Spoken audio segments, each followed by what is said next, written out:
Sejam bem-vindos a mais uma edição do Oeste Cultura, sua agenda semanal, porque acontece de melhor no cinema, na televisão e nas artes em geral. Meu nome é Lucas Nascimento, estou aqui com Dagomir Marquesi. E aí, Dagomir, bem-vindo de novo. Ótimo. Segundo programa, sempre firmes. Seguimos em frente, é isso Seguimos aí. em frente. Hoje vamos ter um programa super legal, onde a gente vai entrevistar o escritor Marcos de Brito, dono de uma das carreiras de terror e fantasia mais interessantes do cenário brasileiro atual. No final do programa, eu e o Dago traremos mais dicas imperdíveis do que aproveitar na semana. Mas antes, como atração principal desse programa, Dago, a gente vai falar sobre um dos nomes mais importantes, mais influentes da televisão americana, que talvez vocês não conheçam de imediato assim, mas vocês certamente conhecem a obra dele. Quem é, Dagomir? Quem é o convidado que não está presente aqui, mas que é o tubarão da semana? Gostaria que estivesse aqui. É o Taylor Sheridan, que é um cara que você em casa provavelmente já assistiu várias séries dele, mas não sabe que foi feito por ele, porque é um cara, é uma máquina de produzir. Sim. E é um cara extremamente discreto, ele não aparece muito, né? Ele não é um cara que você reconhece o estilo na hora, assim, ele não é um Tarantino, por exemplo, tipo assim, você vê e fala, isso daqui é do Tarantino, isso daqui é do Taylor Sheridan. Não, ele navega bastante por muitos gêneros, mas eu acho que tem algo que a gente consegue identificar em comum em todos eles. Ele é um fã de faroeste. Ele é o faroeste moderno hoje em dia. Ele é um cara que nasceu na Costa Leste, nasceu Carolina do Norte, foi para o Texas, nasceu há 55 anos, foi para o Texas e gamou por aquilo, virou um cowboy. Virou um cowboy com um pé também em questões militares e tal, mas ele é um cara ligado ao faroeste mesmo, ele gosta daquilo. Sim. Especialmente o faroeste moderno, né? Ele faz um faroeste contemporâneo. Né? E a fama dele começou muito com Yellowstone, que é a série com o Kevin Costner, e que você podia passar essa série no Mato Grosso, por exemplo, porque é uma série de uma situação muito parecida do Brasil, né, de meio rural, se modernizando. Então ele procura manter a tradição no estado de Montana, no caso, né, a tradição, a busca de preservar a vida natural e tudo, e ganhar dinheiro, né? A família do Dutton, né? que é a família protagonista, eles querem ganhar muito, mas é muito legal. Agora, a partir do Yellowstone, o Taylor Sheridan criou duas, vamos dizer, prequelas, né? Uma é 1888, ou 1888, que é a história, vamos dizer, dos tataravós do personagem do John Dutton, do Kevin Costner. E é um faroeste lindíssimo. O Yellowstone é quase uma novela, né? É quase uma novela, o formato dela, apesar da produção excelente e tal, mas ele tem um jeito da novela. Sim. E tem cara de cinema, mas ele tem aquela sensação de uma série antiga, de uma novela também. Eu acho que é por isso que ele é tão popular. E é interessante, né, Dago? O Taylor Sheridan, ele começou como ator, na verdade, né? Ele atuou muito no Sons of Anarchy, que foi onde ele ficou mais conhecido. Acho que Veronica Mars também. E a gente falou de cinema e TV. Ele começou no cinema com um filme que eu gosto muito, por sinal, não sei se você assistiu, que é o Sicário, Terra de Ninguém, do Denis Villeneuve.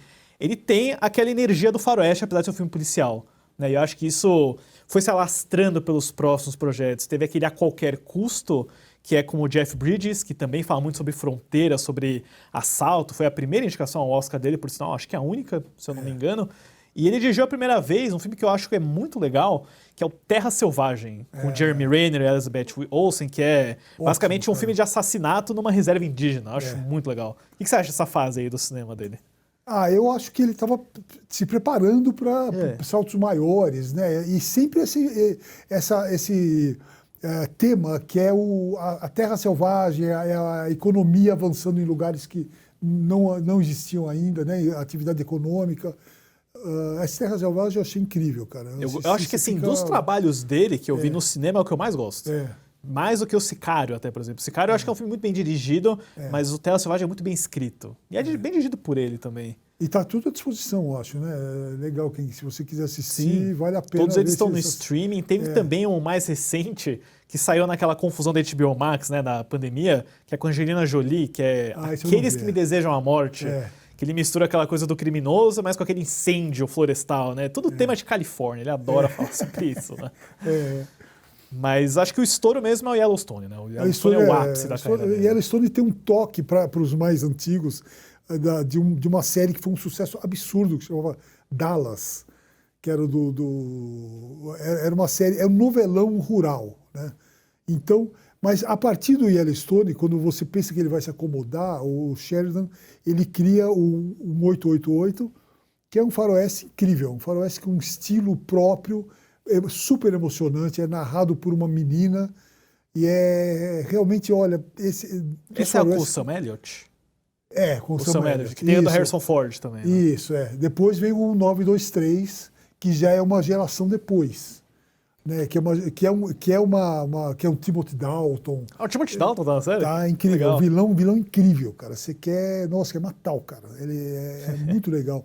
E aí ele mostra a evolução dos Estados Unidos, porque começa rural, começa o 888 são aquelas pessoas, os pioneiros enfrentando os índios, né, começando o gado e tal. Na segunda já vem o capitalismo, já vem o sistema capitalista que começa a se impor, começa a mostrar a lógica dele, né? E em toda essa sequência você vê a evolução da família. Então você fica ligado, você quer saber como é que foi surgir depois. As duas séries, o 923, para quem quiser assistir, é uma série épica, enorme. Assim, começa na África, tem uma série de ramificações, e é incrível. E você vê, como você falou, o Yellowstone é um novelão, né? Tem uma cara de novelão, o 888 é um faroeste, e o 923 é outra coisa. Esses derivados, eles são minisséries ou eles têm múltiplas temporadas também? Olha, o 888 foi uma temporada só, bastou, porque realmente não precisava mais. O 923 existe a possibilidade de uma continuação. Ele fez muito sucesso, mas ainda não foi confirmado. O Taylor Sheridan, ele meio que virou essa galinha de ovos de ouro da Paramount, né? Porque a Paramount lançou o serviço de streaming Paramount Plus e o Yellowstone foi para a TV a cabo, manteve a TV a cabo viva, né, durante um período muito grande, começou em 2018, se eu não me engano, nessa era do streaming, né? O pessoal ligava a TV para assistir o Yellowstone com intervalo comercial, né? Eu peguei para assistir no streaming agora e tem até os blacks, né, do intervalo comercial. Inclusive, é um filme, o primeiro episódio do Yellowstone. Eu falei pro Dagomir que, né, eu não assisti as séries, mas que eu ia tentar ver todos os pilotos de todas as séries dele. Aí tem 1h30 de Yellowstone, eu vi um filme. E eu gostei bastante, eu vou continuar assistindo. E eu gosto dessa ideia do cara fazer um universo, né? Porque, tipo, as séries se conectam, tem toda a geração. Isso é um conceito cinematográfico de filme da Marvel até, mas que ele leva muito bem pro streaming também. Universo Sheridan, né? É o Sheridan-verse, exatamente. É impressionante, cara. E como tudo tem lógica, como tudo tem uma continuidade, né? É muito legal mesmo, cara. E outro fator também que provocou o sucesso das produções do Taylor Sheridan foi o fato dele ser anti-woke, anti-correção política. Né? Então os personagens dele falam o que as pessoas estavam querendo ouvir. Né? Então no caso do Yellowstone é sobre a questão rural. O Sheridan, acho que ele se interessa muito pela ligação do nativo americano com o americano também, né? Tem uns personagens muito fortes nesse Exatamente, é uma causa para ele. O nativo americano é aquela história, ele é de direita, né? Aquela história, classifica...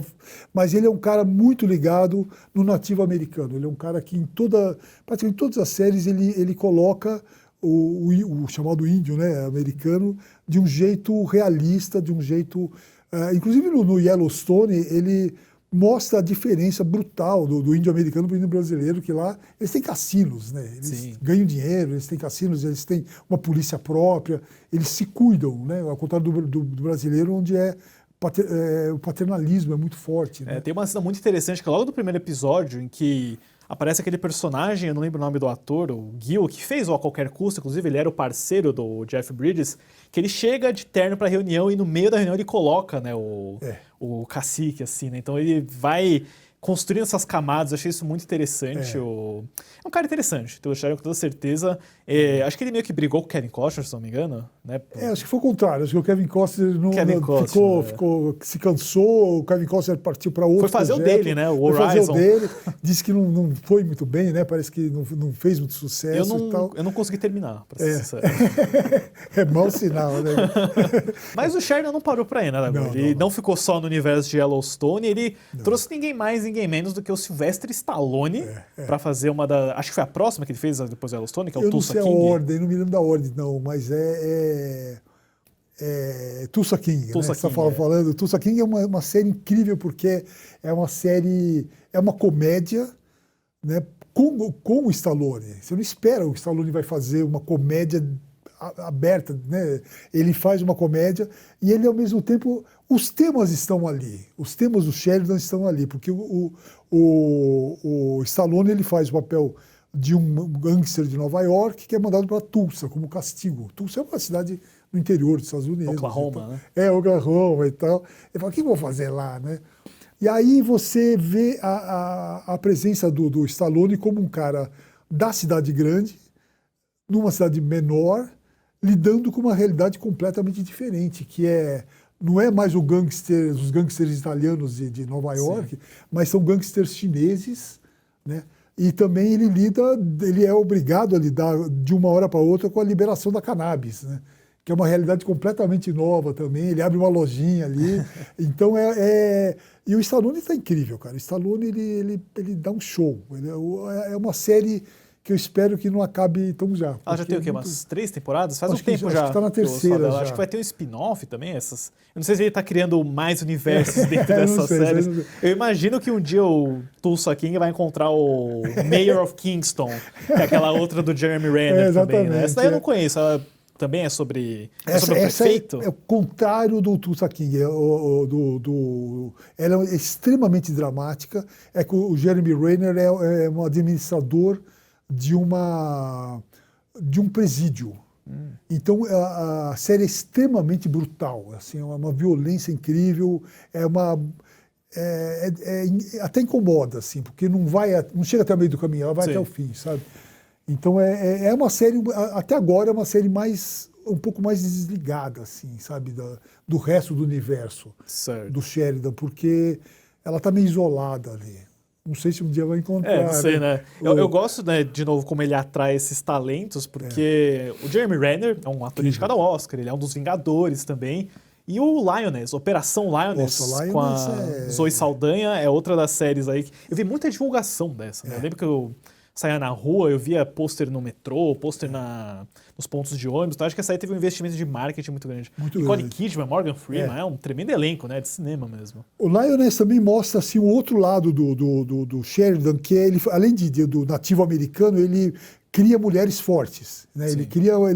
Então ele criou ali uma situação de guerra, de operações, né? De CIA, mas é um grupo de mulheres que parece ser frágeis, elas penetram na situação de perigo e lá elas mostram o que são, né? Sim. Então o Lioness é uma série incrivelmente falei que incrível já 200 vezes porque incrível é o Taylor Sheridan.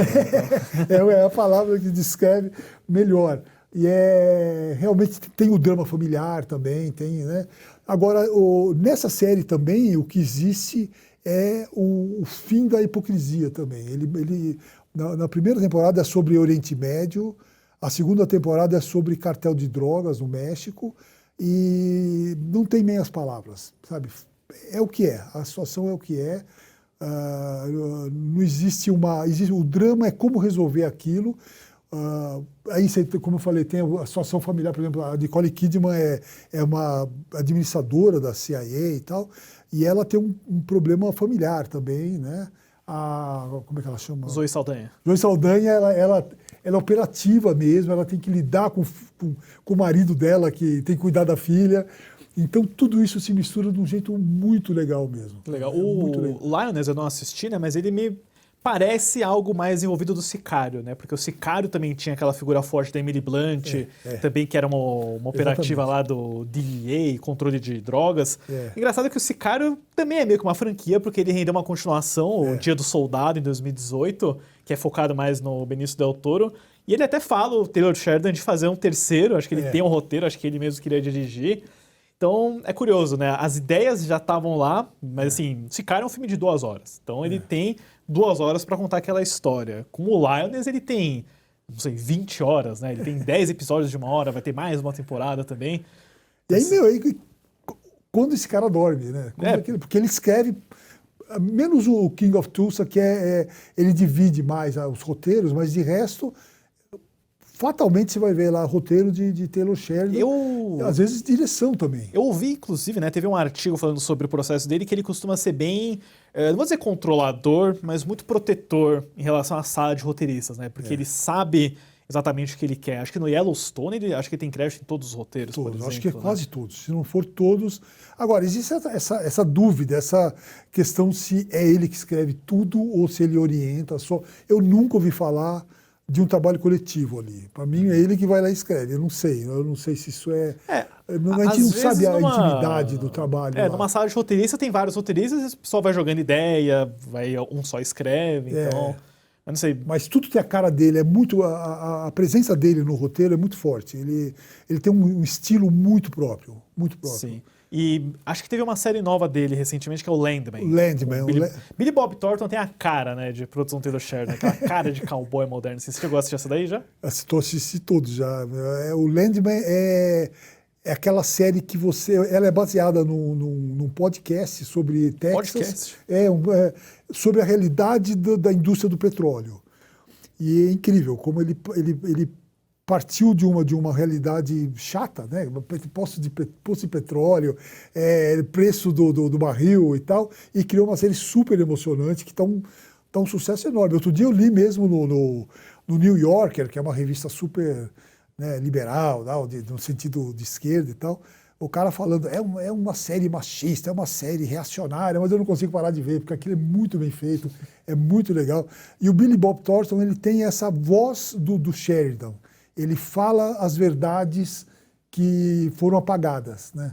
Tem um discurso dele, num dos episódios lá atrás, lá na primeira temporada ainda, em que ele fala sobre fontes alternativas de energia, né? E ficou famoso. Eu até coloquei no artigo da OS aqui, porque ele fala, tudo bem, vocês querem tudo à base de sol e tal, mas o petróleo é tão importante hoje, porque você não pode largar, você não pode esquecer e botar Então, o tempo todo é isso. O tempo todo ele fala essas verdades, essas coisas que são chocantes para os ouvidos hoje, né? Sim. E a série é incrível, porque ela tem também...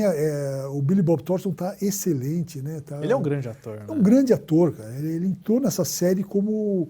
Ele tem também o... John Hamm, né? John Hamm tá em tudo quanto é série, né? Você pisca, ele tá lá. O Fargo, o Mad Men, obviamente, né? Mas... A Demi Moore entrou também. A Demi Moore entrou, ela teve a participação dela na primeira temporada, foi mais discreta. Na segunda, ela entra como uma mulher forte também, né? Isso é interessante. O Sheridan, né? Ele atrai esses nomes grandes, assim. Porque faz sucesso, né? Inclusive, ele faz sucesso. Ele não tem nenhum fracasso até agora. Nada que ele fez até hoje foi razoável. Tudo... Um grande sucesso, né? Ele vai ter, acho que, outro spin-off do Yellowstone, né? Que é aquele Marshall. O Marshall... Não, tem um que chama Madison, que é uma continuação do Yellowstone. Ah, é mesmo? É tanta coisa, assim, tanto universo que a gente precisa de um mapa. Tem outra série que ele anunciou, mas não sei se vai ser produzida, que chama 6666, né? 446. Que é o nome do rancho dele no Texas, e ele quer criar uma série paralela ao Yellowstone. No Yellowstone você vai encontrar cenas em que os cowboys vão pro Fort Six, mas essa série ainda não sei se está definitiva, ainda se... É um projeto dele. Sim. Se eu não me engano, teve uma sobre o Bass Reeves também. Também. David Oyelowo, mas ela não é do universo Yellowstone. Ela não é, mas ela é ligada a um 888. Ah, certo. Que é porque o Bass Reeves foi o primeiro xerife negro, né? Então ele contou essa história mas é uma série mais histórica, assim, eu acho que com então base... ela não é muito ficcional. Não é assim, muito né? ficcional, é. Bacana. Mas, não para, né? O cara não para. Sim. Cara. E eu não consigo imaginar como que a Paramount vai sobreviver sem esse cara, porque acho que ele tem um novo contrato agora, ele vai começar a trabalhar com a Universal. Exatamente, A Paramount foi adquirida recentemente pela Skydance, do David Ellison, que também está correndo atrás da Warner Bros. A gente ainda vai falar futuramente aqui sobre esse negócio que pode mudar a indústria do entretenimento. Porém, o Taylor Sheridan vai ter um último projeto que foi encomendado para ele antes da saída, que é um filme do Call of Duty. Ele vai escrever a adaptação do videogame do Call of Duty, então eu acho que pode cair muito bem para ele, né? É verdade, cara. E ele gosta, ao mesmo tempo que ele tem esse lado cowboy, se você assiste o Lioness, ele faz o papel de um artilheiro ali. Ah, ele atua. Então ele ainda atua. Ele mata Achei que ele tava um monte de só terrorista. escrevendo. Muito... Você fala, esse cara que escreveu essa série, incrível, cara, porque ele atua como assim, é um papel secundário e tal, mas ele, com a mesma fúria que ele escreve, ele atira também. Mas ainda eu tô louco para ver esse Call of Duty. Quero ver o que vai ser. Call of Duty é um game, né? Sim, de enorme sucesso e vamos ver. O engraçado é que, assim, ele já fez algumas produções aqui, que nem o Sicário, por exemplo, o Lioness. Se você colocar o nome de Call of Duty no Sicário, você tem o melhor filme de Call of Duty que poderia existir. Literalmente, porque você precisa... É um jogo de tiro, obviamente, são missões, é infiltração, é guerra. Eu acho que o toque do Sheridan vai ser personagem. Vai ser o tipo de relação que vai existir ali. O cara, ele tem aquele toque meio techno thriller, né? Então é uma narrativa cheia de termos técnicos que você fica ouvindo aqueles caras falando pelo comunicador e tal. E eu adoro isso. Acho não é o James Bond, não é aquela coisa de cassino, não. É gente combinando através de satélite, não sei o que. É mais Bourne até, né? Do que um James Bond. Seria uma boa combinação, Taylor Sheridan e Bourne. Nossa, cara. Mas será que o Sheridan chamaria o Kevin Costner de novo ou será que queimou essa ponte? Eu acho que queimou, viu, cara? Não sei. Eu acho que pegou mal a saída do Kevin Costner. Assim, foi uma saída. Não sei. É que a série, o Yellowstone tem personagens tão fortes que. Tudo bem. Acho que a saída do Kevin Costner vai prejudicar, mas não tanto. Ele já tem os filhos dele que estão crescendo. Então eu acho que não vai prejudicar tanto. Tanto que a série vai acabar, né? A nave mãe, como eles chamam. Acho que vai. Aí eles vão continuar pelos spin-offs, derivados. Eu acho que essa última temporada está um pouco esticada também. Eu achei que foi assim. Mas ainda é com ele. Ele ainda gravou tudo. Ainda tá. Que eu saiba, ele gravou tudo. Certo. Não sei se ele morre, não sei se vai ter. Acho que o Kevin Costner não iria permitir que o personagem dele morresse assim. Acho até interessante mencionar, Dagomir, que, né, para quem não sabe, o Kevin Costner ficou marcado pelo Yellowstone, claro, né? Ele fez muitos filmes de western também. E ele saiu da série para conduzir um projeto que é dirigido por ele, estrelado por ele, eu acho que ele escreveu também. Ele queria fazer, acho que 4 filmes de 3 horas, que é toda a história do faroeste americano, que é o Horizon American Saga. Só saiu o primeiro filme, aí ele tá correndo atrás de financiamento para fazer os próximos. Eu não consigo deixar de ver como uma espécie de resposta ao Yellowstone, ao Sheridan, porque quando o filme saiu no cinema, ele fez um vídeo, né, da rede social dele mesmo, falando, olha, Horizon é no cinema, tá? Não é streaming não, porque eu imagino que alguém fosse ver o pôster do Horizon e falar, nova temporada de Yellowstone, é só eu ligar a TV e assistir, talvez. Não sabia disso não, cara. Como eu falei, o Sheridan, ele é muito discreto, ele não tem rede social, a gente não fica sabendo de nada. Ele sobe, ele desaparece. Ele deve só jogar Call of Duty, talvez. Deve ser também, cara. Se tiver tempo, né? Porque aquilo lá é um trabalho, um processo de trabalho que deve exigir uma disciplina gigantesca, né? Com certeza, até para muito coordenar tantas séries ao mesmo tempo. E na cabeça, né? Você manter a coerência entre os personagens todos, né? E aí se começa a juntar uma série com outra, então, criar universos paralelos, assim, nossa, isso aí é impressionante. É um cara que era ator, cara. Sim. Um ator. Impressionante, né? Impressionante. E Dago, pra gente fechar, né, Taylor Sheridan aqui, eu não vou falar pra você escolher a melhor série do Taylor Sheridan, mas eu vou falar pro público que ainda não conhece o Taylor Sheridan, quais são as 3 melhores pra começar? Ou suas 3 preferidas também? Olha, o Yellowstone já é um sucesso. Sim. Já é, acho que... Eu diria o Lioness, que é uma série à parte. porque é outro universo, é uma série muito bem feita. Eu acho que, já que você falou 3, o King of Tulsa é legal porque é uma comédia, também é totalmente à parte. Eu acho que um 888, cara. Eu acho que é Dentro do universo já. É uma pergunta difícil, né? Mas sim, é assim, eu acho que são três séries de gêneros muito diferentes, que mostram a capacidade dele de lidar com gêneros diferentes. Eu acho que são essas 3. King of Tulsa, o Lioness e o... 88. Um 888. E dos filmes, assim, você acha que vale destacar? Você prefere o Taylor Sheridan dos filmes, daquela fase dos filmes, ou das séries mesmo? Eu prefiro das séries. Acho que tem mais tempo, desenvolve melhor. Tem, ele é mais complexo, é mais... o filme vai acabar, a série, pela própria razão da série, eu acho que a série ele cria uma realidade muito mais complexa, muito mais fascinante. Você não quer sair dali mais, sabe? E quando você faz uma série em 3 fases, então você não quer mais mesmo, você quer continuar a ver o futuro dela. Existe até uma possibilidade de existir uma série entre o 923 e o Yellowstone. O Yellowstone ele é contemporâneo, né? É contemporâneo. Então tem muito tempo, né? Tem mais de 80 anos para encontrar lá um outro tipo de material também. Correu o boato também que existiria uma série chamada 941 também, que seria entre os dois. Bem na guerra, assim. Né? O 923 foi uma série tão bem sucedida que se levantou a possibilidade de criar uma série passada na Segunda Guerra, com o pai do Kevin Costner, John Dutton, né? Do John Dutton. Legal. Bom, eu fico curioso para ver o que o Taylor Sheridan vai fazer na Universal, né? Eles têm um catálogo muito interessante também. E quem vai ser o novo Taylor Sheridan da Paramount? Bom, enfim, se a Paramount tiver a Warner Bros, vai ter muitos Taylor Sheridans lá. Exatamente. É isso aí, pessoal. Tem uma série de dicas, né, sobre o que conferir do Taylor Sheridan. A gente vai para um rápido intervalo, mas quando a gente voltar, entrevista com o cineasta e escritor Marcos de Brito. Não saiam daí.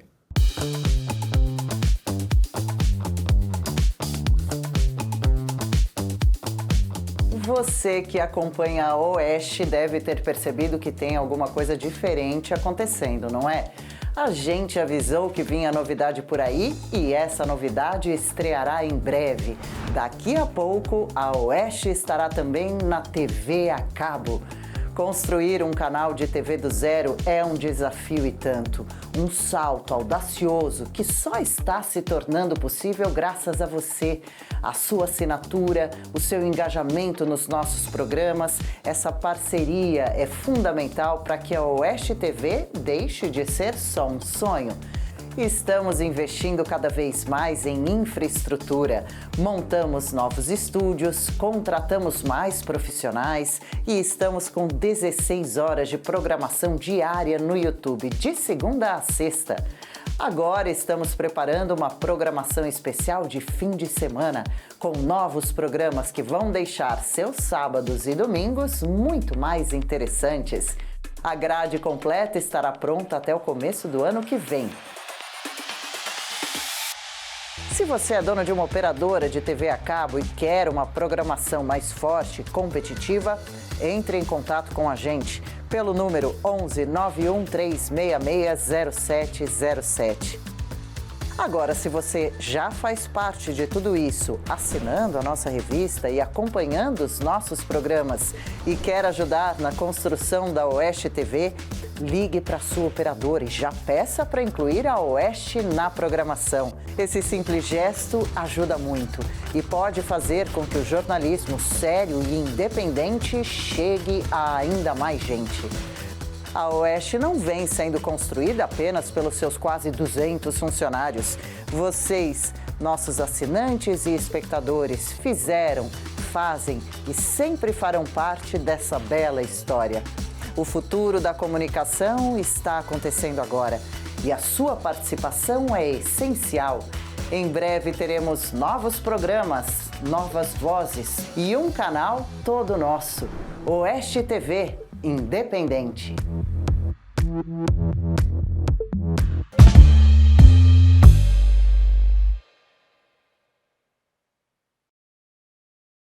Estamos de volta com Oeste Cultura. Na primeira parte do programa, falamos sobre como a televisão permanece viva com uma voz única. Agora, a gente vai conversar com alguém que domina essa alquimia de transformar o medo em arte, tanto nas páginas quanto na tela. Nosso convidado de hoje é um cineasta premiado, professor de direção e roteiro na Academia Internacional de Cinema e um escritor best-seller. Ele é criador de longas aclamados como Condado Macabro e As Almas que Dançam no Escuro, filmes vendidos para o exterior e exibidos em diversos países da América Latina. Na literatura, já vendeu mais de 100 mil exemplares no Brasil e seu romance Apocalipse segundo Fausto foi finalista do prestigiado Prêmio Jabuti. É uma honra receber aqui no Oeste Cultura Marcos de Brito. Marcos, seja muito bem-vindo. Obrigado, eu que agradeço o convite. Conversar sobre literatura e terror, para mim, é uma das coisas que eu mais gosto. E cinema, né? Cinema que é a minha base de estudos, então estou aqui para a gente conversar sobre o que dá medo. Eu e o Dago, a gente gosta bastante de terror, com certeza vai ser um papo super legal aí. Que bom. E eu quero começar, Marcos, né? Seus livros, eles são best-sellers, com destaque para A Casa dos Pesadelos. Como você analisa a ascensão do gênero de terror e suspense no Brasil, tanto no mercado editorial quanto no cinema? Tá. Olha, eu vou te falar que assim, a gente teve um momento, claro, eu não vou remeter ao passado, né, o nosso glorioso Zé do Caixão que a gente teve, nossa época de ouro ali no cinema, mas nós tivemos uma nova época de ouro do terror no Brasil, tanto na literatura quanto no cinema, ali em meados de 2017 até 2020, 2021.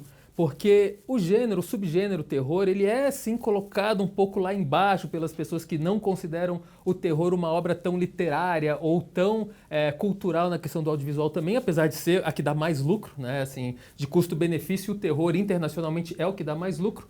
E aí o Brasil ele começou a ter cineastas que estavam preocupados em trazer um pouco disso para o Brasil. Denilson Ramalho, Rodrigo Aragão, eu. E em 2019 a gente teve um evento inédito no Brasil, que foram 5 longas-metragens de terror brasileiros no mesmo mês nas salas de cinema. Assim, a gente nunca teve isso. Eu nem vou lembrar de todos aqui, mas era o Histórias Estranhas, que era meu, inclusive, também.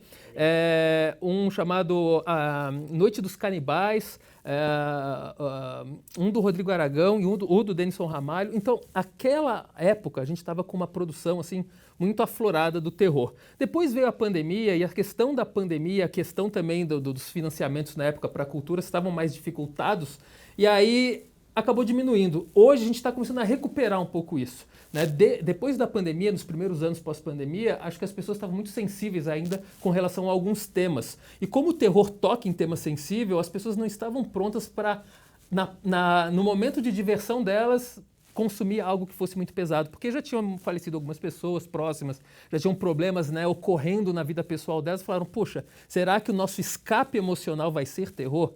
E isso perdurou um pouco. Por quê? Porque tanto as editoras como as distribuidoras acabaram direcionando que isso demorasse, o que para nós que trabalhamos com terror não foi bom.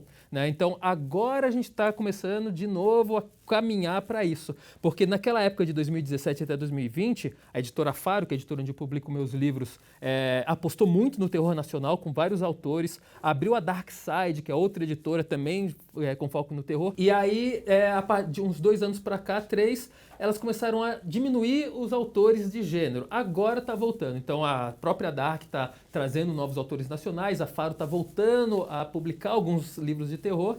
E assim, a gente espera que isso traga de novo uma nova onda do terror, porque a gente sabe que tudo é cíclico também, né? Então nós temos bons momentos para qualquer gênero e maus momentos. A gente passou por um mau momento e agora a gente está de novo subindo a onda. Então, na minha análise é essa. Quem sabe daqui a 1, 2 anos o terror volte a ser um dos gêneros de destaque. Marcos, eu queria saber, de um ponto de vista mais pessoal, o que te levou ao terror? O que te atraiu? Foi uma questão estética ou foi uma questão de fantasias que você tinha ou formação religiosa? Queria que você contasse um pouco sobre isso. Essa é uma pergunta interessante porque a resposta ela muda de tempos em tempos, né? A questão estética ela é muito importante porque eu consumo muito terror, eu sempre consumi desde pequeno muito terror e hoje em dia acho que 95% do que eu assisto é terror. Assisto antes de dormir, assisto como base de estudo e assisto porque é o que eu gosto. Então, entender por que especificamente o terror sempre esteve, sim, na minha cabeça também. E eu chego à conclusão que, sim, tem uma influência da infância. Claro que tem a influência do que eu assistia, do que eu gostava de assistir, mas eu era uma criança que tinha medo do escuro, né? Tinha muito medo do escuro. E eu mantive tendo esse medo até uns 18 anos de idade. Até os 18 anos de idade eu dormia com a luz acesa. Mas por quê? Porque quando criança a gente não sabe, né? Quando você dorme sozinho num quarto, à noite você escuta alguns sons vindo da janela, você não sabe se é o vento vindo de uma fresta ou se é o espírito falando com você. E eu, como criança, acreditava piamente que era um espírito falando comigo. E essa até é uma influência de literatura por causa dos pesadelos, né, dos meus livros, que é tentar identificar o medo da infância. Só que, além dessa questão dos sons, também viam imagens, também viam situações. E a minha mãe, eu morava em Florianópolis quando eu era pequeno, né, eu sou de Florianópolis, e a minha mãe tinha um encontro de mulheres nas quintas-feiras que eu e meu irmão a gente chamava de voodoo, né? Que era assim, era o encontro das bruxas, porque era sobre isso, eles iam falar sobre questões espirituais. E eu acho que a minha casa, então, tinha um pouco desse carregamento espiritual ali. Então, hoje em dia, assim, né, apesar de ser uma pessoa racional e cética, eu acredito que muito do que eu passei nessa casa era fantasma, era assombros, porque eu me mudei para Brasília depois, morei um tempo em Brasília, e aquela casa de lá também tinha fantasma. Daí eu mudei para outra casa em Brasília, também tinha fantasma. Eu falei, o problema sou eu. O problema sou eu, não são as casas. Pessoal, né? E aí, quando eu mudei para São Paulo, daí eu comecei a namorar, comecei a fazer faculdade, assim, eu comecei a dar importância a outras coisas. E eu não era focado no terror como criador, né? Desde pequeno sempre escrevi. Mas escrevia coisas de violência urbana, eu sempre fui apaixonado pelo Tarantino. Foi, inclusive, o diretor que fez eu querer fazer cinema. Acho que a minha geração inteira faz cinema quase por causa do Tarantino. Com certeza. Né? E aí, depois que eu comecei a escrever sobre terror, o medo foi desaparecendo. Então eu comecei a usar de ambos os modos, né? Como estética, que eu gosto muito, como mensagem de coisas que eu vivia, que eu tinha medo e eu queria transpor esse medo para outro caso e entender isso de uma maneira pessoal, não psicológica, porque eu poderia ir para um psicólogo e tentar explicar e ver o que é. Só que eu encontrei na criação a minha psicologia. Então, assim, eu trato o terror como um tratamento pessoal. Hoje eu não tenho medo do escuro. E hoje, se eu vejo alguma coisa, alguma sombra, ou ouço algum barulho na minha casa, eu vou atrás, eu não tenho medo mais de me esconder. E quando eu vou atrás, eu encontro uma explicação racional. E os meus livros são meio que assim, eu sempre trago o sobrenatural e no final eu dou uma explicação que é muito plausível, porque é muito um reflexo da minha vida. Só que o curioso é que quando você tem filhos, né, eu tenho 2 filhos agora, e a minha filha começou a ter os mesmos dilemas que eu numa certa idade. Ela olhava para o corredor e falou, pai, quem é aquela pessoa? Que pessoa? Essa mulher me olhando no corredor. E você pensa, poxa, eu acho que existe algo na família, sabe?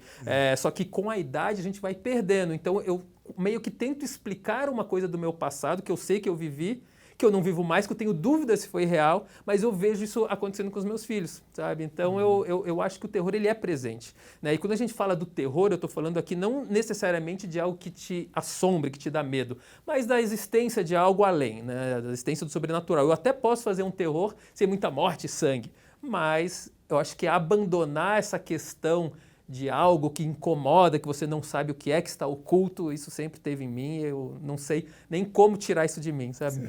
Eu achei até interessante que você mencionou que você escreveu sobre violência urbana também.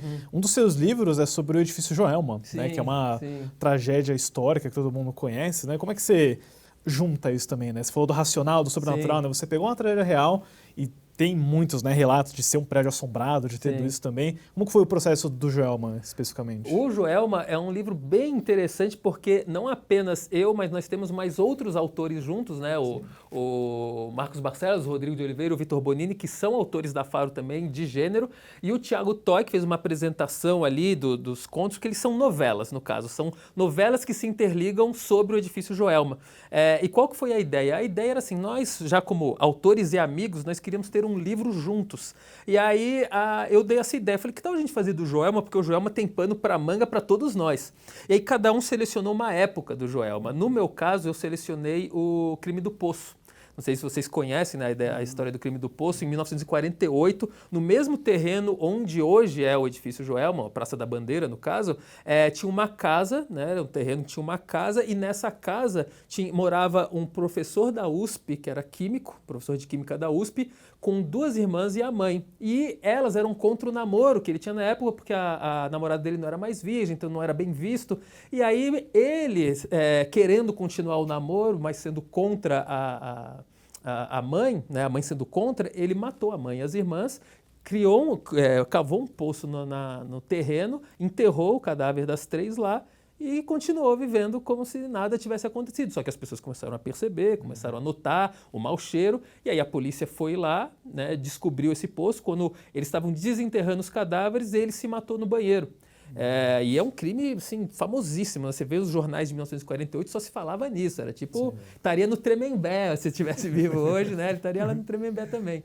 E aí o terreno ficou amaldiçoado ali e anos sem uso, até que derrubaram a casa e construíram o Joelma em cima. E aí teve a tragédia do Joelma, que daí é outro autor que pega o incêndio, daí é o Rodrigo que pega o incêndio. E daí o Barcelos pega aquela Lenda das 13 Almas. Só o Bonini que ele inventou uma história nova, porque como o Joelma ainda está de pé, ele falou, eu quero destruir o prédio. Então ele pegou aquele outro incêndio que teve num outro prédio em São Paulo, uma de ocupação ilegal, não sei se vocês lembram, e ele botou meio que a história lá para dar um encerramento. Mas foi assim muito, muito interessante escrever, porque a gente teve que pesquisar coisas que da década de 70, da década de 40, que nós não tínhamos vivido, mas sabíamos da existência. Então, encontrar matérias assim reais sobre o que tinha acontecido, rever aquele programa que tinha no Linha Direta, né, clássico, foi bem interessante. E é um projeto que assim, ele está se encaminhando para virar filme, não pelas minhas mãos. É isso que eu ia te perguntar, inclusive, né? Ele foi vendido para a Warner Bros? Ele foi vendido para a Warner, só que agora, né, a gente está vendo essa... Quem sabe quem vai ser a Warner Bros? A gente está vendo o que está acontecendo. A Warner já tinha saído no ano passado da América Latina e agora está se desfazendo. Então, assim, agora virou um projeto que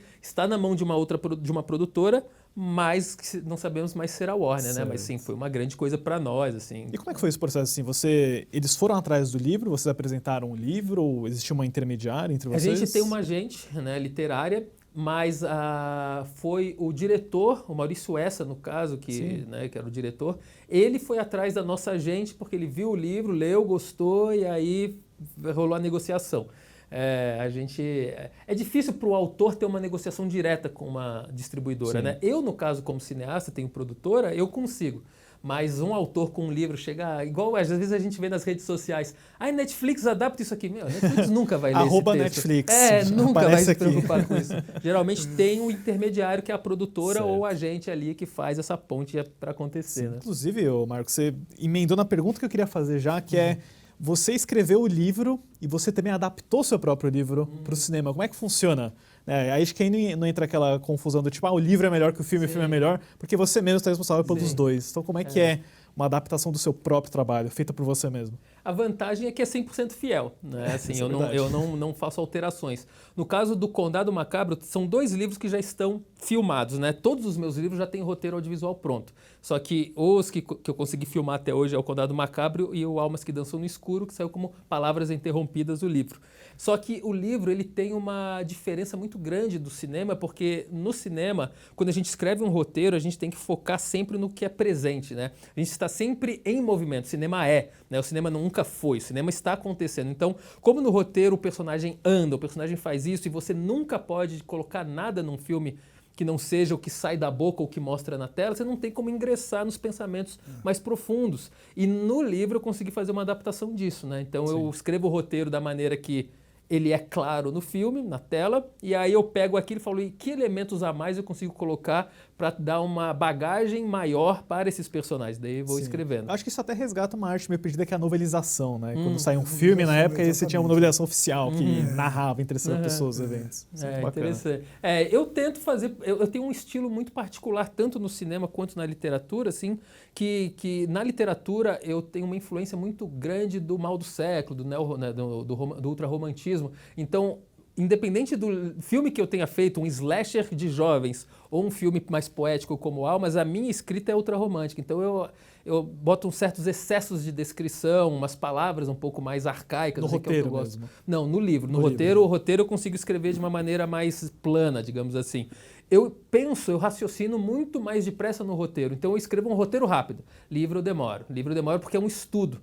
Né? Eu tenho um problema na minha leitura, que eu leio muito livro sobre ocultismo, muito livro didático. Eu gosto de ler coisas que eu aprenda. Mas no cinema eu gosto de ver ficção. Então, quando eu leio um livro de ficção, eu só leio palavra, eu não tenho a imaginação para ver aquelas imagens, eu não sei porquê, mas quando eu escrevo, sim.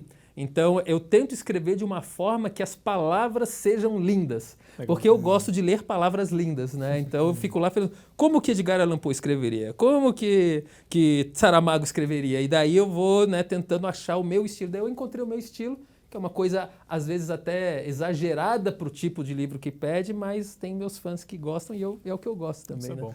Mas você é o primeiro cara, a gente estava conversando agora há pouco, que falou assim, eu assisto uns 2 filmes de terror por noite para relaxar. Porque é a primeira vez que eu vejo alguém falar. Eu queria saber, no cinema, quais são, em séries também, as suas referências, quem você gosta dessa área de terror. Né? Tá. Assim, a gente tem os nossos mais conhecidos, como Del Toro, né, que saiu Frankenstein aí agora, assim, eu acho que o cinema dele era muito melhor antes, né, vai igual o Tim Burton também, acho que todo mundo começa e encontra um estilo e daí eles não conseguem mais se desprender daquele estilo, então eu gosto sempre das obras originais, assim, mas no cinema eu gosto muito, mais do que um diretor, eu gosto muito de um gênero. Tá? Assim, a gente tem vários subgêneros do terror, né? A gente tem o giallo, a gente tem o horror psicológico, o cósmico e tal. E existe um subgênero muito específico e pouco falado, que é o gênero maldito, né? Dos filmes proibidos. E aí a gente entra no cinema do Gaspar Noé, que eu gosto muito, né, do cinema extremo francês, que são filmes que eles não têm a covardia de mostrar certas coisas e tocar em certos assuntos.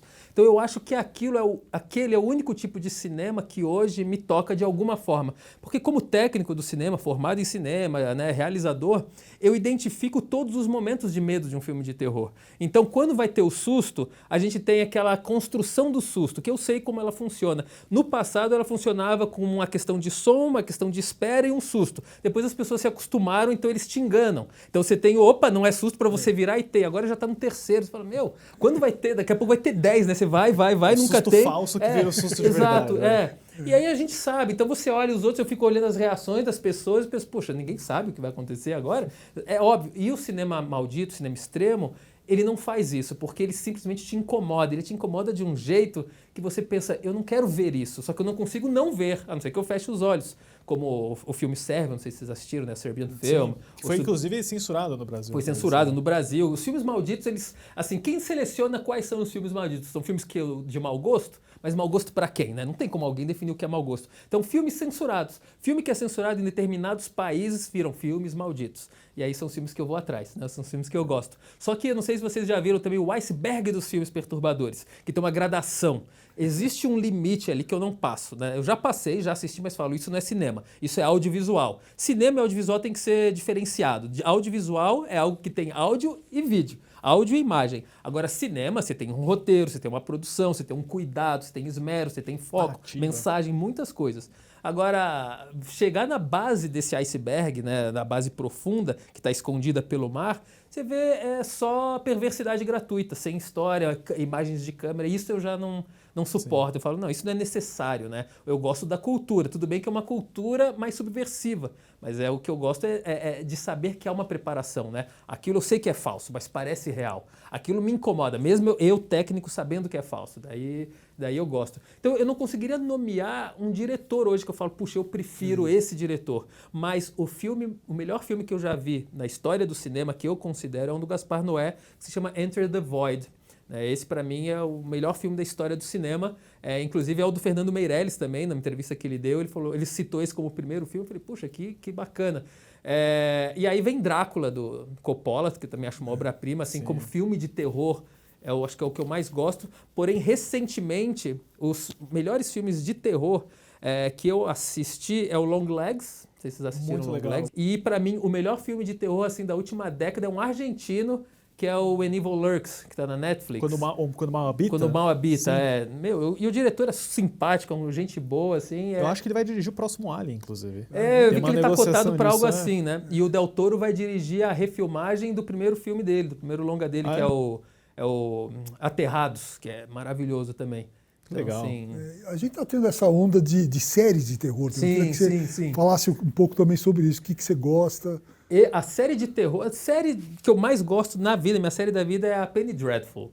sei se vocês assistiram Sim. Penny Dreadful, né? Porque, poxa, Penny Dreadful faz referência aos clássicos e de uma maneira poética, que é a maneira que eu escrevo, né? É o que eu gosto. Então, você vê um Frankenstein ali representado, desculpa para quem pensa diferente, mas representado muito melhor do que na obra do Del Toro, sabe? Para mim é gratificante. Você vê, puxa, uma série que se dedicou a estudar um personagem e não subverteu o personagem a favor do público, né? Porque, posso dar spoiler de Frankenstein aqui? Posso falar de O Del Frankenstein um Toro? pouquinho? Ó, alerta de spoiler. Pessoal, a gente vai não, ter spoilers porque- de Frankenstein. Porque assim, quem leu o livro, ou quem assistiu a versão do Kenneth Branagh, que é maravilhosa, Eu gosto também, eu acho ela subestimada, poxa, inclusive. é Injustiçada. fielzíssima, assim, né, fidelíssima ao livro e, inclusive, acrescentou algo que todo mundo acha que tem no livro que não tem, que é a noiva, né?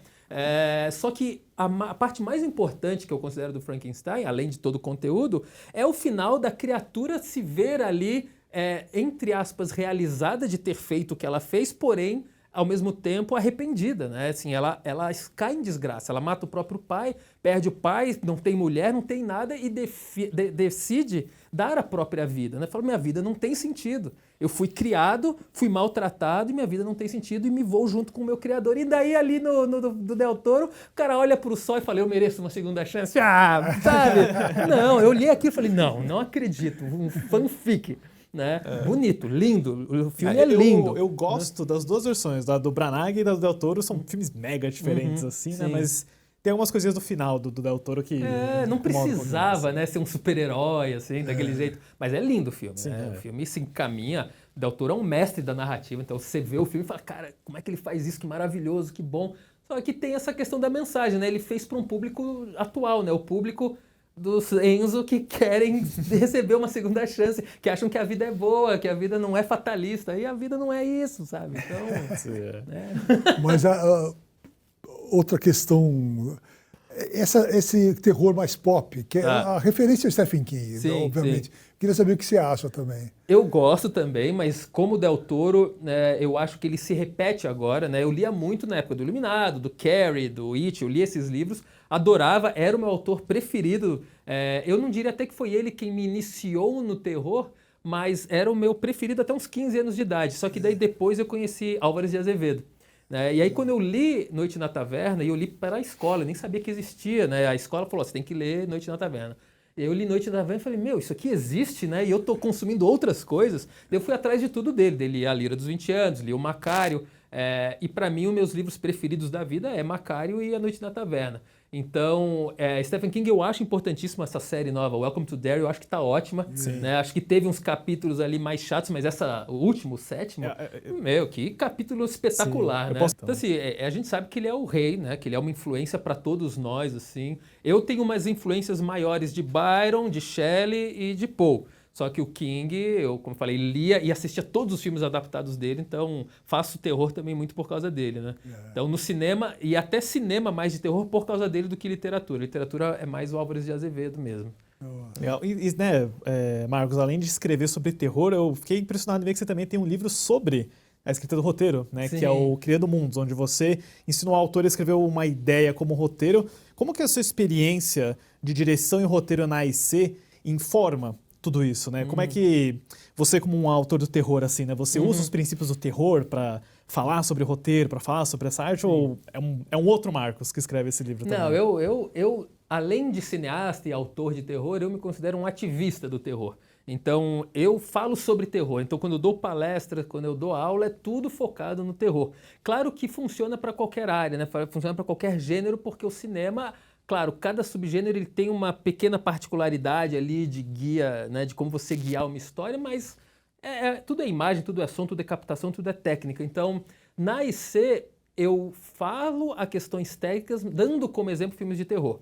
Então, eu dou os meus filmes de terror, eu cito outros filmes de terror, sugiro filmes mais desconhecidos para as pessoas assistirem, até para ter uma comparação do que o comercial faz e que o filme independente faz. Mas lá na IC, eu costumo dar um curso de 6 meses por sala, né? Cada 6 meses eu dou um módulo do meu roteiro ou um módulo da direção. Mas nas oficinas que o livro foi adaptado, assim, eu fui convidado uma vez, eu nem queria ser professor, né? Porque eu não era um bom aluno. Era o aluno do fundo, eu era o aluno que falava muito, fazia piada. E aí eu fui chamado para dar um curso de cinema lá em Aracaju.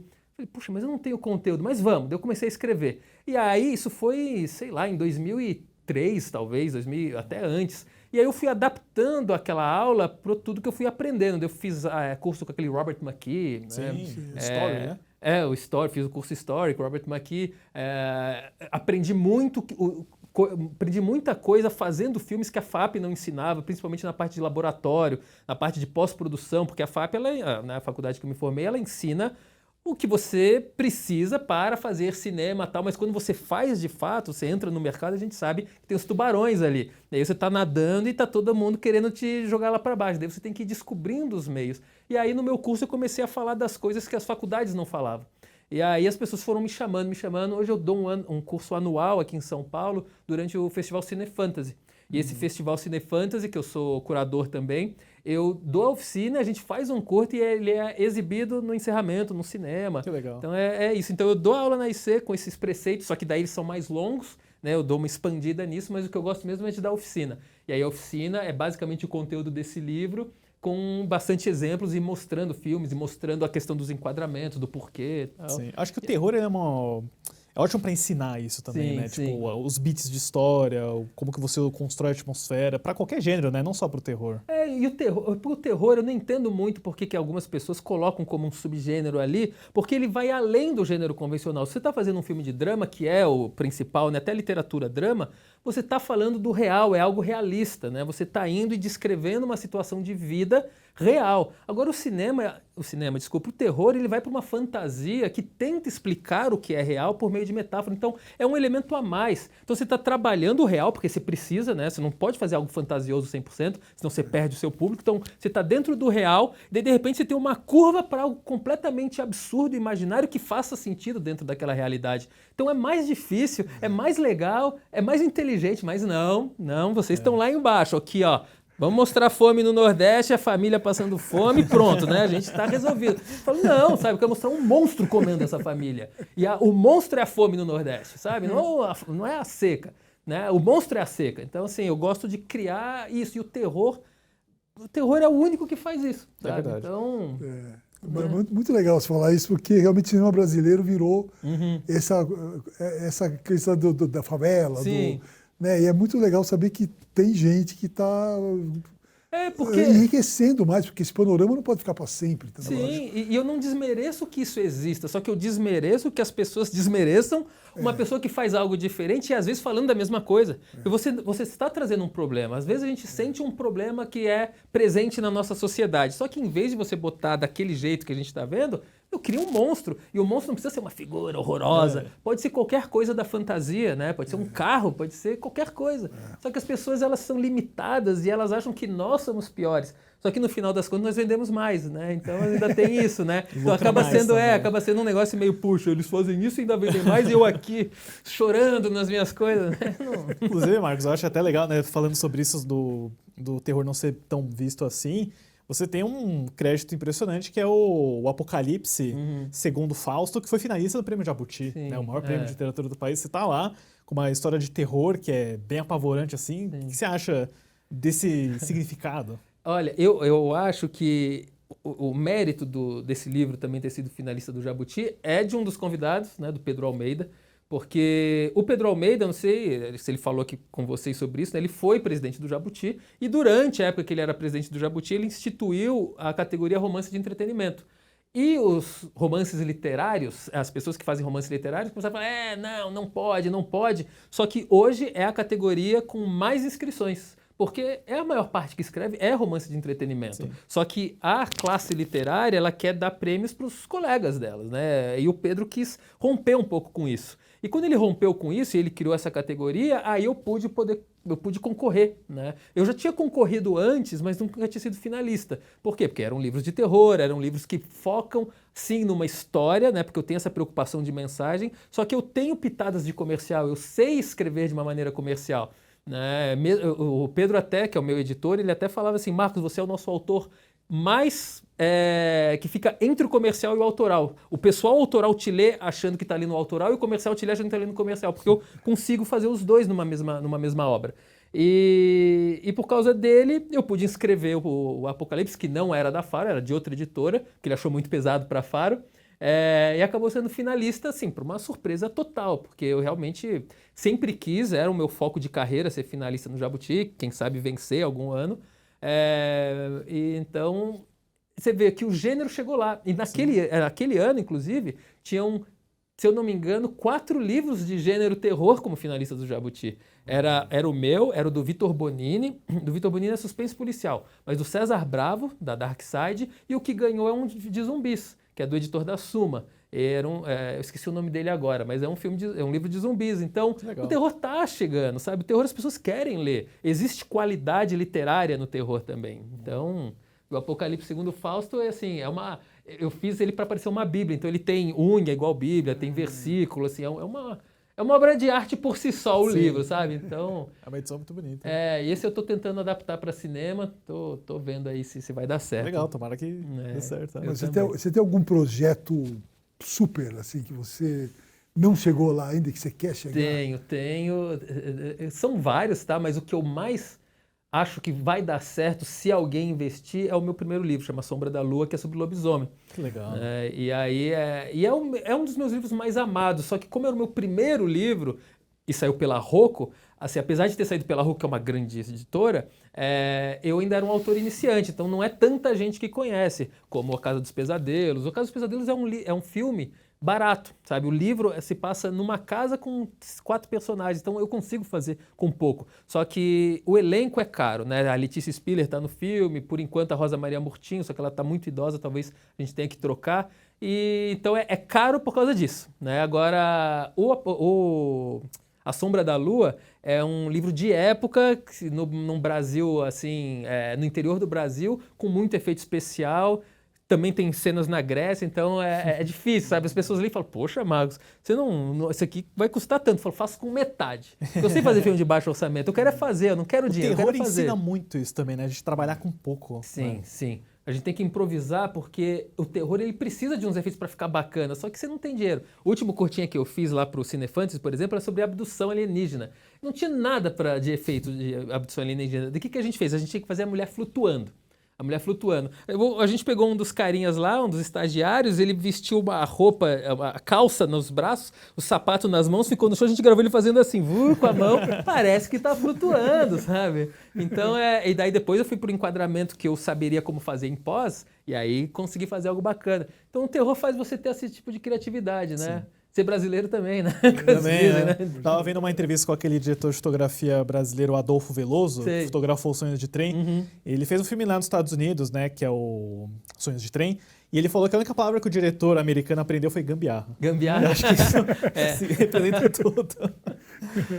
Não, o meu fotógrafo no Almas, toda gambiarra que a gente fazia, ele tirava uma foto. Porque tem uma página no Instagram que é sobre gambiarras cinematográficas. E eles ficam postando, né, essas coisas. Então você pendura a câmera com corda num lugar para gravar um plano, ou você fica pendurado no carro, eles tiram foto e botam lá. Mas essa distância está diminuindo, né? Entre grandes produções e recursos que você tem por inteligência artificial. Sim, sim.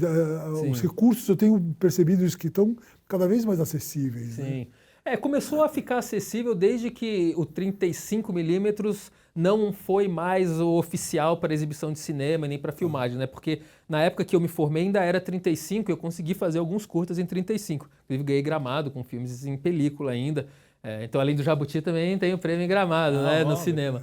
E aí, depois que a parte digital conseguiu se equiparar, vamos dizer assim, tecnicamente, nunca vai ser igual, né? Nós que já vimos o 35 sabemos que é melhor. Só que quando ficou acessível, ficou de um jeito que é aceitável, baroteou muito. E aí você poderia pagar melhor os profissionais, mas isso não aconteceu, né? Continuou sendo caro. O governo começou a inventar imposto em cima de distribuição digital, um monte de coisa. E aí ainda é difícil, só que a gente sim, começou a ficar muito mais fácil, muito mais dinâmico também, né? Porque as câmeras são menores, e ao mesmo tempo que a gente tem muito mais produções boas, a gente tem produções ruins também. Porque agora qualquer um faz, qualquer um acha que é cineasta, né? Você vê no TikTok, no YouTube, uns filmes com um monte de visualização mais ruins, tecnicamente errados, só que você fala, puxa, Tudo bem, deu oportunidade para a pessoa fazer. Então, eu acho bacana que o digital faz com que as pessoas que trabalhavam com 35 ainda trabalhem com certo esmero com esse material e de uma maneira mais barata. E agora a inteligência artificial chegou para facilitar ainda mais. Tem muita gente que é contra. Eu não sou contra, não. Eu acho que a inteligência artificial, nas mãos certas, trabalhada do jeito certo, ela ajuda. É uma ferramenta, né? É uma ferramenta, né? Se a gente vai reclamar da inteligência artificial hoje, a gente tem que reclamar do Premiere também, né, do Avid, porque antes eu já montei filme em Moviola, né, cortando com Durex, colando, e aí agora é só ali, só fazer tudo digital. Meu, é evolução, não tem como, não tem como. Eu sou contra você deixar que a máquina faça o todo, mas você tem vou filmar, filmei, melhora isso, faz aquilo, meu, você tá guiando ali para fazer, sabe? Agora, claro, a máquina fazer tudo não é legal, né? Isso eu concordo também. E, bom, Marcos, a gente tá chegando no fim aqui, porque como última mensagem aqui, né, qual que é o seu apelo? Por que as pessoas deveriam produzir, consumir mais do terror, seja no cinema, seja na literatura? Eu acho que as pessoas deveriam consumir mais terror, porque senão o que vai continuar sendo produzido é sempre o mesmo, é sempre igual. E eu acho que grande parte do público, a gente vê muito reclamando do cinema nacional, até da literatura nacional. Esse brasileiro só faz isso, o brasileiro não sabe fazer isso.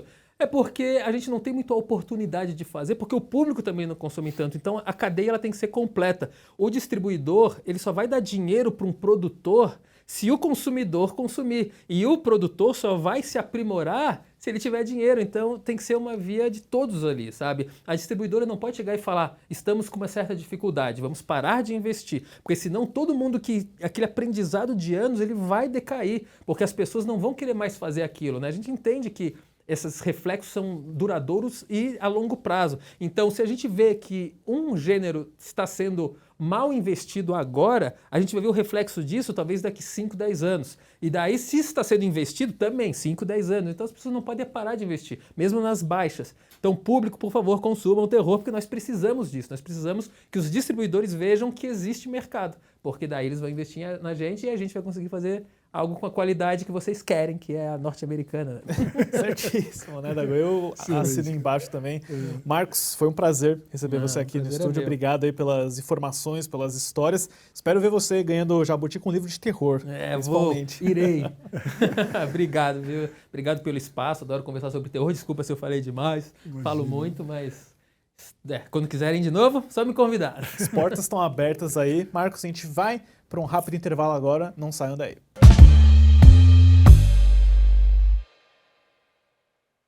Então eu faço um apelo para que todo mundo que ainda não é assinante da Revista Oeste assine agora, porque a Revista Oeste só vive da assinatura dos nossos telespectadores e apoiadores. É de você que a gente precisa para manter essa independência e essa coragem, para ir para a guerra contra a censura, porque aqui nós não vamos aceitar isso.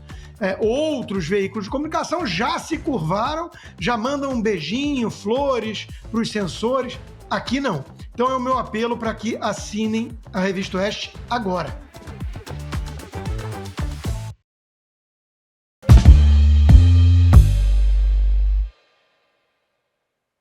Estamos de volta com o Oeste Cultura e agora temos aquele momento obrigatório, né? Eu e o Dagomir vamos trazer algumas dicas do que assistir, ler, conhecer, visitar. Afinal, a gente sabe que o tempo é curto para aproveitar uma boa história, uma exposição bacana, né, Dago? E na verdade, eu preciso dizer que a minha primeira dica é uma continuação de um tema que a gente já comentou aqui, mas eu preciso só trazer um asterisco, que é a HBO me enviou os episódios completos do Witch, Bem-vindos a Derry. Eu assisti a temporada inteira e eu posso dizer que é excelente. A série já estava muito legal e ela ficou melhor ainda. Ficou melhor ainda porque acho que a gente tem mais do palhaço e tem uma coisa que eu não posso falar com spoiler aqui, mas eles encontraram uma forma interessante de talvez continuar essa história de uma forma que você não está imaginando. Então, isso é uma boa surpresa. Você chegou a assistir os novos episódios que saíram? Eu vi até onde está no ar. Do incêndio? Sim, um spoilerzinho. Vai voltar no tempo? Não pode dizer. Acho que eu não posso dizer. Não posso dizer, senão eu vou entrar em problemas aqui. Mas a gente tem umas possibilidades muito legais, então eu só queria destacar que o final do It, Bem-vindos a Derry, vai ao ar amanhã na HBO Max, já vai estar disponível, então assistam. Mas a minha dica de verdade aqui, na verdade, é do Vivo ou Morto, o Mistério Knives Out, que é o terceiro filme da trilogia do Rian Johnson, estrelada pelo Daniel Craig, que é meio que a pegada dele da Agatha Christie. Né? É o whodunit, que eu abrasileirei pra Quem Que Foi, né, que é o clássico mistério. Morreu alguém, tem um elenco gigantesco de suspeitos aí e é pautado em descobrir quem que foi. Você gosta dos filmes do Knives Out, ou Dagomir? Eu vi só o primeiro. O Entre Facas e Segredos. Eu achei legal, cara. É difícil desligar ele do James Bond, né? Mas é legal. Eu acho que aquele sotaque lá, sulista americano, ajuda, né? É um personagem legal. Mas bem legal, cara. Eu gosto muito dos dois primeiros, eu gosto do fato de que é um elenco enorme, que são muitos atores famosos, cada um com um tique, com uma personalidade, e são reviravoltas muito mirabolantes, absurdas, que se você escuta, você fala, não faz o menor sentido. Mas se você assiste o filme com tanta personalidade, com uma elegância no roteiro também, que você compra a ideia. E esse terceiro filme, ele é sobre o assassinato misterioso de um padre, que é vivido pelo Josh Brolin, e é, mais uma vez, o Benoit Blanc do Daniel Craig com um parceiro, que é vivido pelo Josh O'Connell. E tem aí a Mila Kunis, tem a atriz que faz a Priscilla Presley no filme da Sofia Coppola. Tem um elenco muito gigantesco. E eu acho que ele mantém o mesmo nível dos anteriores, né? Ele é divertido, ele é original. E se você gosta aí de um bom mistério, uma boa pedida, né? Boa. Mas acho que o Dago tem algo diferente. Acho que o Dago vai resgatar coisas do episódio de hoje, né? Eu vou falar de umas séries durante o programa que são séries que não são atuais, mas elas saíram do ar e voltaram, foram relançadas, né? Então, posso começar pelo Scrubs. Scrubs é uma série que foi lançada em 2001 e ela foi uma revolução na sitcom. Ela foi uma revolução. A sitcom, né, comédia de situação, é que a gente chama, ela vinha do padrão Friends, né, que é um enorme sucesso, assisti tudo, gosto e tal, mas é antigo, né? O esquema do Friends, da risada, do teatro filmado e tal, vem da I Love Lucy, né? Eu sempre penso no Seinfeld, que é a minha comédia preferida. Então. O Seinfeld é verdade, cara. Mas o Scrubs, ele foi um pouco além, acho. O Scrubs é uma história, é uma série passada no hospital, são 4 jovens, né? Aí são 3 médicos e uma enfermeira que não está aí, e é a vida deles iniciando no hospital.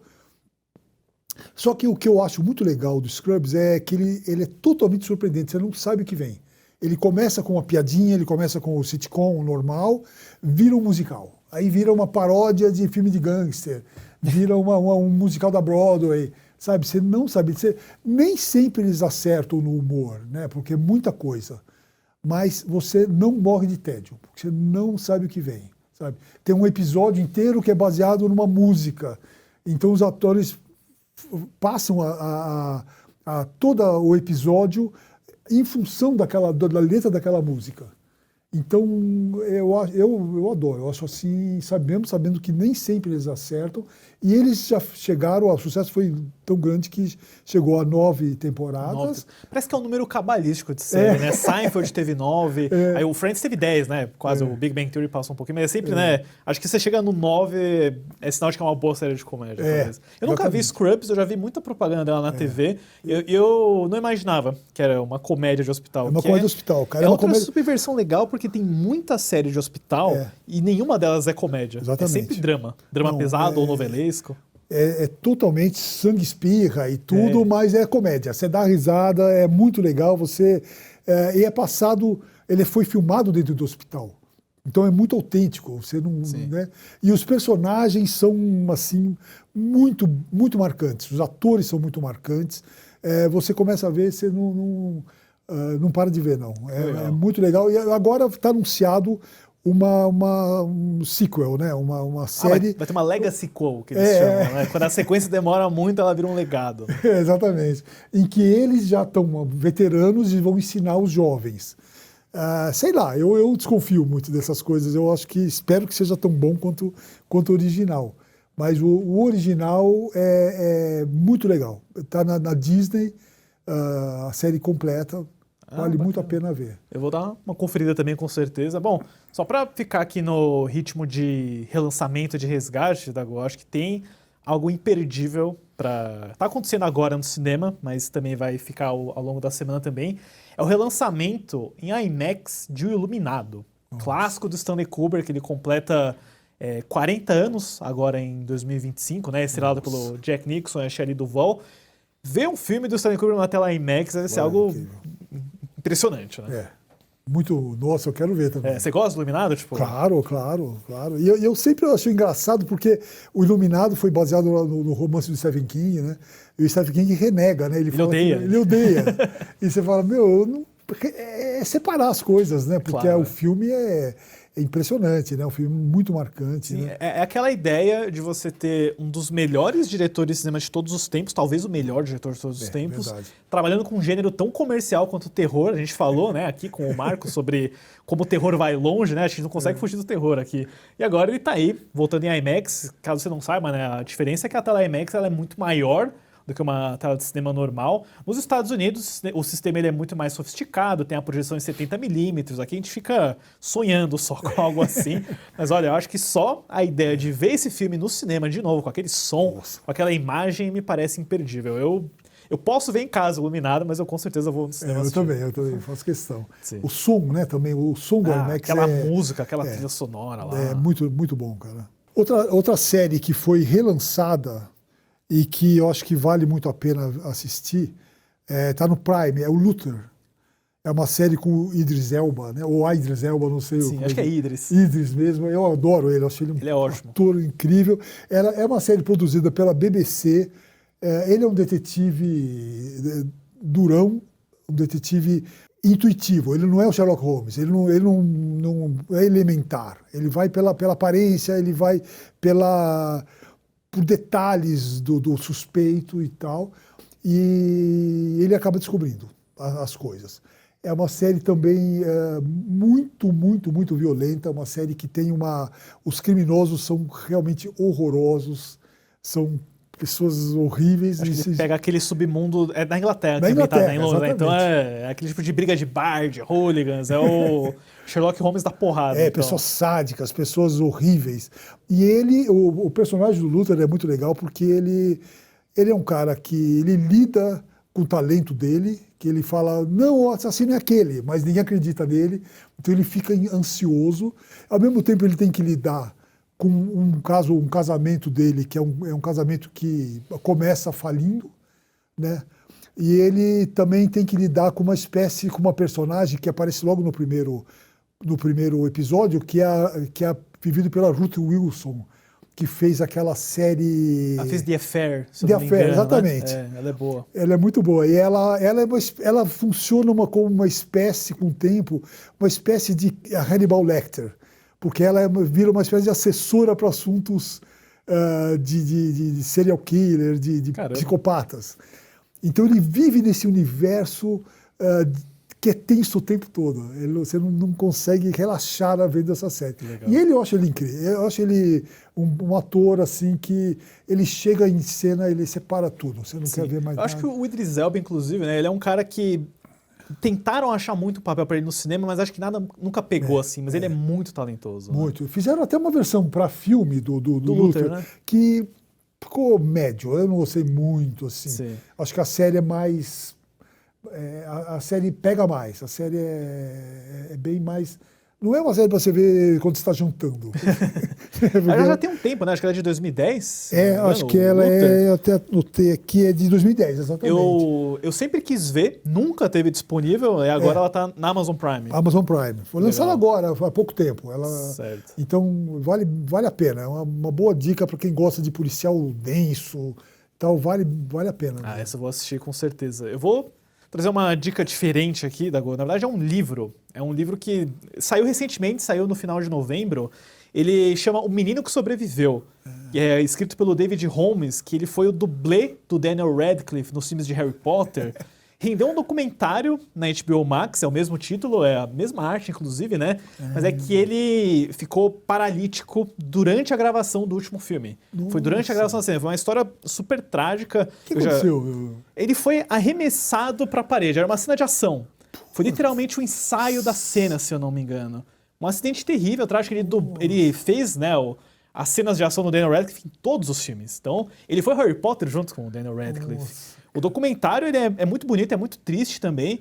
E foi interessante ver agora o livro, né, sob o ponto de vista dele, né, as palavras dele. Acho que vale a pena o documentário também da HBO Max. Ainda mais com o Harry Potter e o Cálice de Fogo voltando para os cinemas também, então a gente está num bom zeitgeist para revisitar essa história aí do David Holmes, que é triste pela tragédia, claro, mas também a superação que ele conta também, né? Como que ele aprendeu a lidar com isso, né? Esse acidente foi em 2009, 2010, e ele ainda está aí falando abertamente sobre isso. O prefácio do livro é do Daniel Radcliffe também, eles mantêm uma amizade muito bonita, vale ficar a recomendação, pessoal. Eu vi, inclusive, na livraria do nosso amigo Pedro Almeida, né? Lá na Drummond, claro, recomendação feita. E outra dica que eu tenho é o relançamento, agora também é bem recente, do Anthology, que é o documentário definitivo dos Beatles, que foi lançado em 1995, mas foi todo remasterizado, tal. O som e a imagem são impressionantes, parece que foi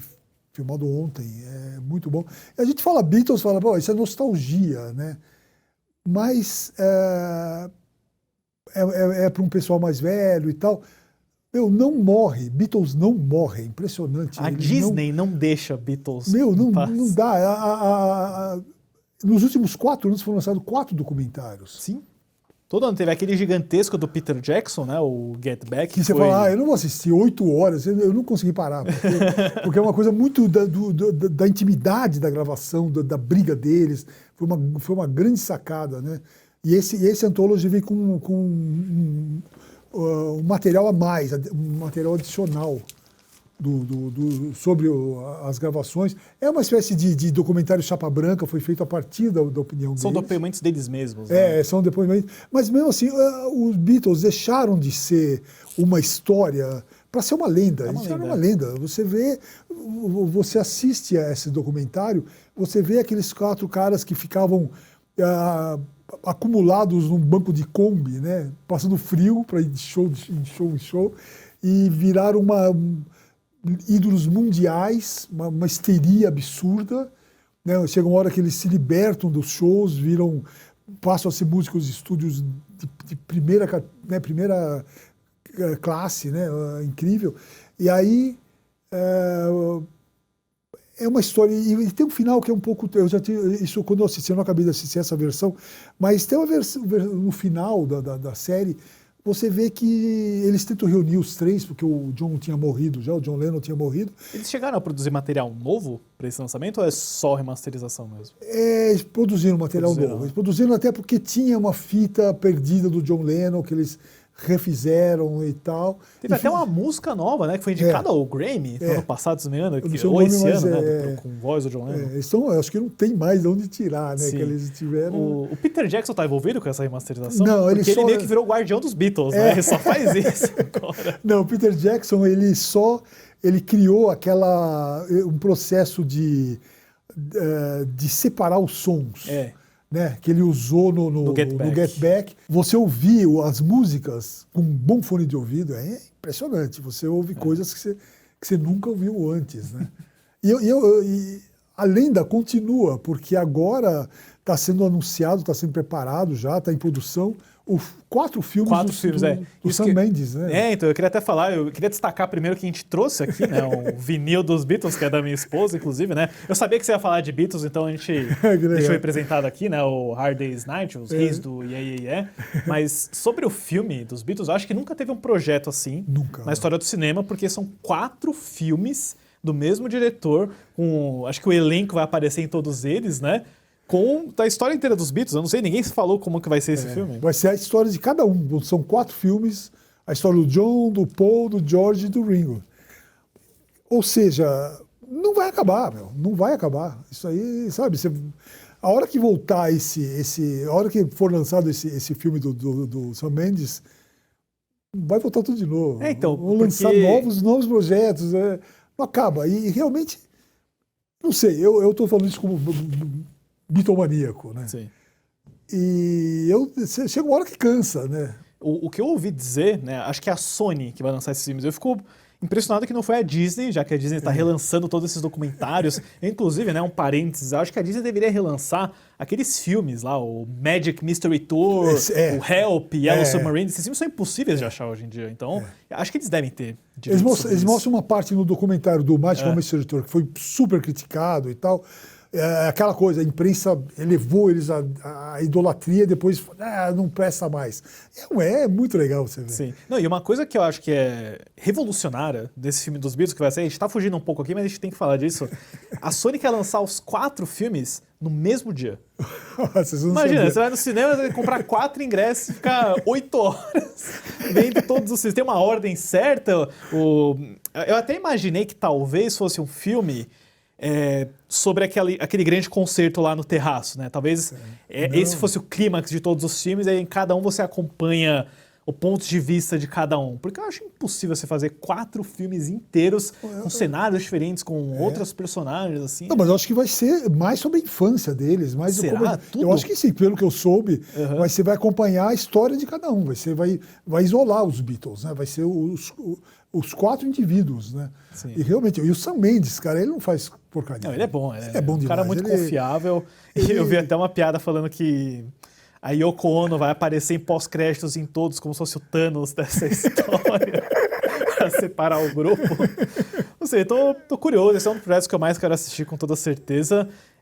Uma outra dica que eu vou trazer aqui é de um filme que também tá na Netflix. Eu acabei mencionando na nossa conversa com o Marcos, eu acho que vale o destaque. É o Sonhos de Trem, que é um filme novo do Clint Bentley, tá disponível na Netflix. Ele é um filme bem diferente, assim, porque ele é sobre um lenhador, vivido pelo Joel Edgerton, e é sobre um período de 80 anos, né? O filme ele começa falando, esse personagem vai viver durante 80 anos, e é isso. Né? Ele é um filme curto, mas ele é muito bonito. Né? Ele é triste, ele é meio introspectivo, ele tem cara de ser um filme chato, mas eu prometo que esse filme não é chato. Ele é muito divertido de assistir, tem uma atmosfera muito bacana, e eu destaco o trabalho do brasileiro Adolfo Veloso, provavelmente vai ser indicado ao Oscar, assim, é um daqueles tipos de filme de fotografia de luz natural, de realmente capturar as imagens da natureza, e tem uma razão de aspecto, né, um formato de tela menor também. Então, fica a recomendação, com toda certeza, aí do Sonhos de Trem. Tem uma dica de filme aqui, é um dos grandes filmes do ano, pelo menos no sentido de pipoca, blockbuster e espetáculo. Eu não sei se você assistiu já, Dago, mas é o Fórmula 1. O filme não. Quero ver. Não. O Brad Pitt, o Javier Bardem, do Joseph Kosinski, ele é, assim, o Top Gun Maverick desse ano. Ele é aquele filme de esporte, de espetáculo, de filme de verão, né? Aquele clássico filme de verão, é o mesmo diretor, Top Gun Maverick, inclusive. E assim, falando francamente, ele é um filme bem clichê.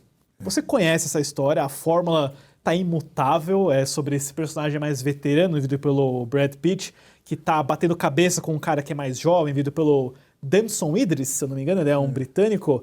E é sobre aquele confronto geracional, o personagem tentando se provar, e cenas de ação espetaculares com o mais alto nível técnico imaginável para meio que mascarar aquelas deficiências de roteiro. Mas funciona.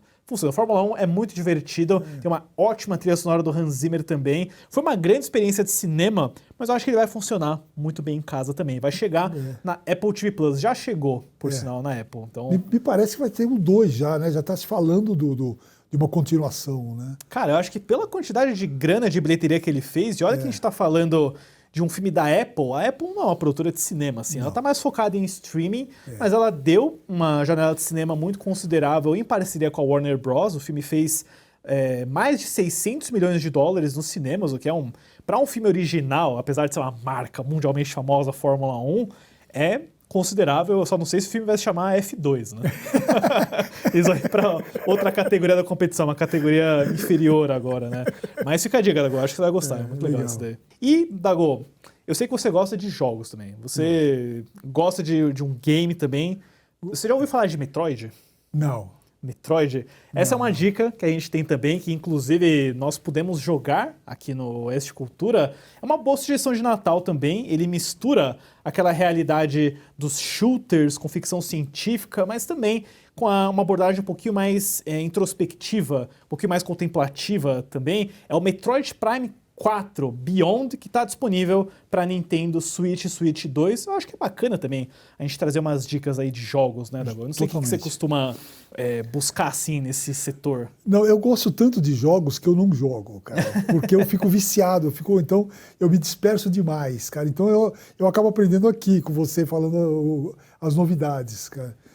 É muito bom. A gente pretende trazer, sim, quando possível, claro, né? Quando for relevante para os nossos assuntos também, um pouquinho de jogo, um pouquinho de game, lançamento. Ano que vem vai ser um ano histórico, né? Vão ter muitos lançamentos importantes. E game é cultura. Game é cultura, claro. É, Sim, com é toda uma forma de certeza. narrativa meio fora de controle. Eu acho fascinante isso.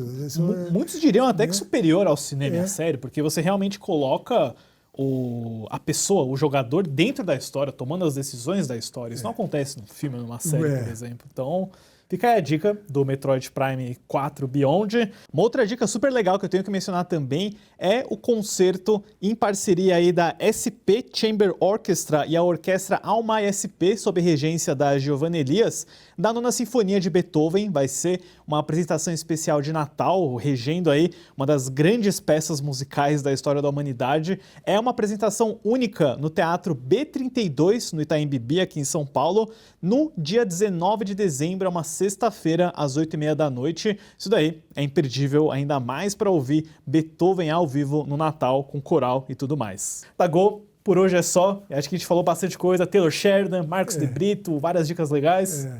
Foi muito legal, eu aprendi muita coisa, como sempre. E vamos convidar o espectador para sábado que vem, né? Deixe nos comentários também, pessoal, a gente está muito ligado no que vocês falam também, que assuntos, que filmes, que séries, que obras, que movimentos vocês querem que a gente compartilhe aqui também. O Oeste Cultura, lembrando aqui, como o Dagobert já falou, vai ao ar sempre depois de Outra Coisa, às 10h30 da noite. Então a gente volta na próxima semana com mais dicas, mais sugestões. Vai ser especial de Natal também, né? A gente vai falar muito aí sobre o final de ano, vai ter uma entrevista super legal também. Não percam e até a próxima.